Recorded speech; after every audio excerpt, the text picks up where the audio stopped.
السلام عليكم حبايبي، ازيكم؟ اخباركم ايه؟ يا رب تكونوا جميعا بخير. الصلاه والسلام على سيدنا محمد واله وصحبه اجمعين. احنا هنعمل مع بعض النهارده البسله، ماشي؟ فانا فصصتها وغسلتها وحطيتها على النار تتسلق عشان ايه اطبخها بعد كده. تمام. وهنعمل ايه؟ هنعمل فراخ مشويه. بس انا الفرخه هنا عملت انا بصل. نقول لكم التوابل الاول.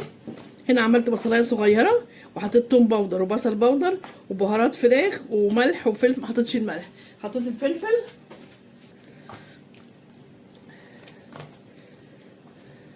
تبل الفراخ. تمام. انا الربع بتاعي بعد ما هتبله هروح ايه حطاه زي ما عملت قبل كده. هعمله في ورق زبده وورق فويل واحطه في الفرن مع خضار، ماشي؟ مع شويه بسله على شويه جزر على بطاطسايه. تمام كده. حط كده تحت الجلد هحطه كله في الفرن. الورقه اللي فيها الربع بتاعي والورقه والفراخ التانية اللي هي هتتشوي. وبعمل برضو ايه، حاطه في الفرن ايه كمان، بتنجان رومي عشان هعمل بابا غنوج، ماشي؟ فكل ده ان شاء الله هنعمله مع بعض. اسيب الفراخ بس كده شويه وبعدين ايه ابقى اروح جايبه بقى ورقه الفويل والورق الزبده وايه واحط فيها الحاجه، ماشي؟ هرجع لكم تاني. ايوه يا حبايبي، خلاص انا حطيت ايه ربع الفرخه وحطيت بسله اهو وجزر وبطاطس وبصله، قطعتها بصله وحطيت عليهم ملح وفلفل. تمام. هلف بقى كده. طبعا حطيت الاول ورقه الزبده اهي، وبعدين ايه نعمل ورقه فويل.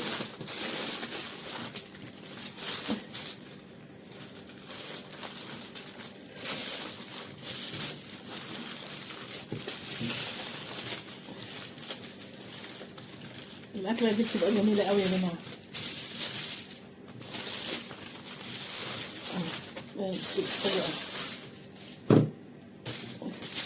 نقدر كده من الجنبين اهو عشان بس حلو قوي كده. حطها في الصينيه زي ما بحطها اهي.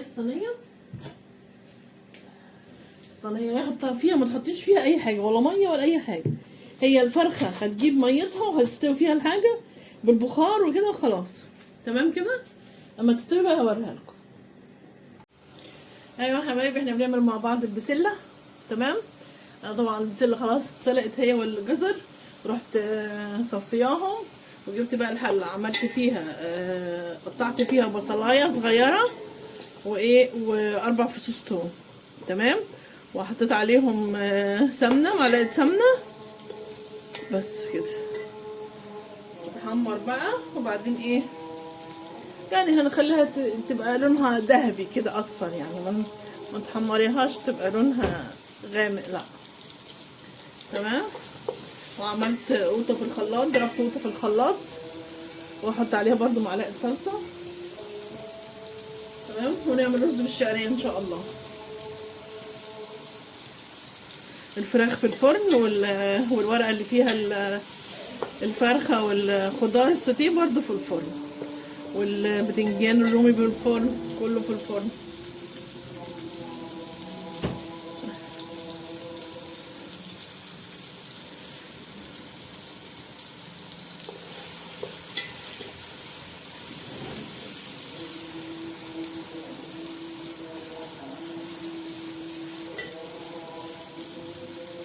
اول ما تصفر هحط لها القوطه.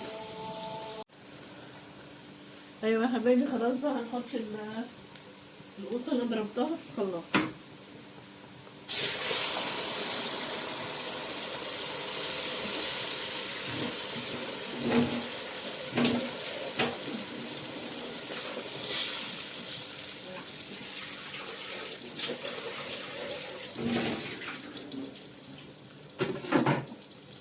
هنحط لها ايه بقى؟ نحط ملح وفلفل بس، مش اكتر من كده.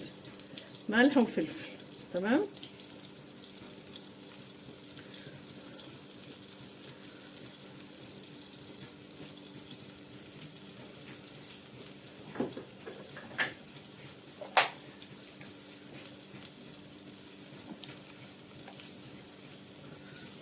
بس كده.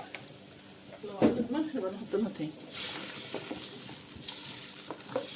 بس كده خليها بقى تغلي غلوتين كده الاول.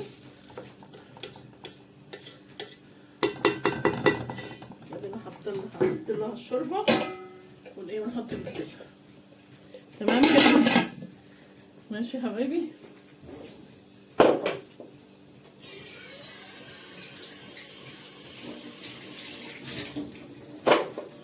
هرجع لكم تاني. ايوه يا حبايبي انا كده ايه البتنجان الرومي استوى ورحت قشرته تمام وهرسته في الطبق في البوله دي. حطيت عليها خل على طول طبعا عشان ما يسمرش معايا، وحطيت ملح وحطيت طحينه ودول 4 فصوص توم دقتهم وزيت. تمام هقلب عشان اشوف بس طعمه عامل عشان لو كان عايز ملح ولا حاجه. لسه هعصر عليه ليمون، لسه ما عصرتش عليه ليمون، هعصر عليه ليمون عشان ايه يبقى طعمه حلو. ومقطعه فلفل حامي، اللي بيحب السبايسي يقطع فلفل حامي ويحط عليه. انا بس عايزه ادوق الملح بتاعه عامل ايه عشان لو كان عايز ملح تاني احط له.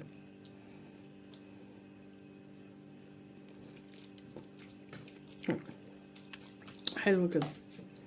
ليمون بقى، نعصر ليمونتين.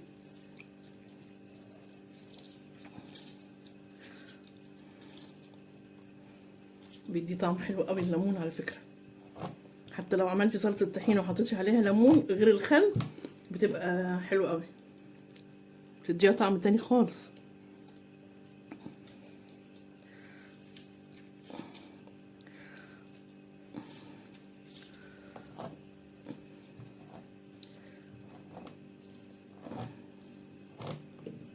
الليمون بيدي طعم رهيب لصلصه الطحينه والبابا غنوج، وعلى حتى السلطه الخضراء برضو احنا بنحط عليها ليمون بيبقى طعمها حلو.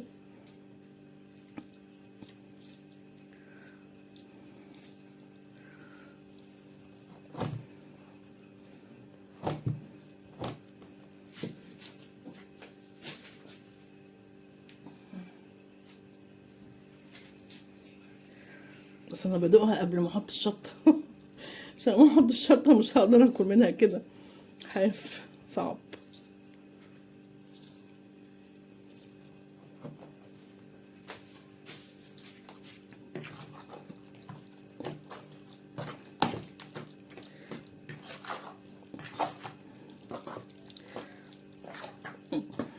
جميل الله، ريحتها ليها ريحه حلوه والله. والله انا عندي بقدونس بس لا مش لازم بقى، هي الفلفل هيخليها حلوه خلاص.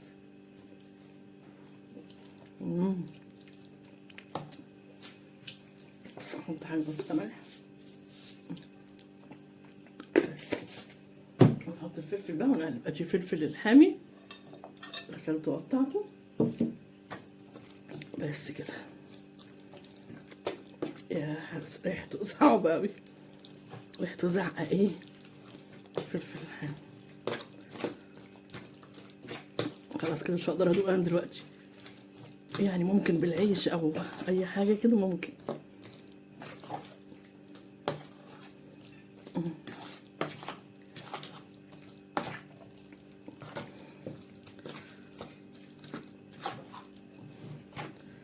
دي بقى جنب اي اكل يا جماعه، وحتى من غير اكل والله، يعني لو غمستيها بالعيش كده رهيبه رهيبه فظيعه. اشيل بقى الحاجات دي وهغرف الاكل وارجع لكم تاني. ايوه يا حبايبي خلاص انا غرفت الاكل. ادي بابا غنوج، وادي الفرخه والخضار السوتيه، وادي البسله، وادي الرز. الرز انا عملته بلسان عصفور مش بالشعريه، لسان عصفور. وادي الفراخ المشويه. تمام يلا تعالوا كلوا معانا بقى، اتغدوا معانا. يلا بالهنا والشفا اللي ياكل. ما تنسوش اللايك يا حبايبي. يلا سلام عليكم.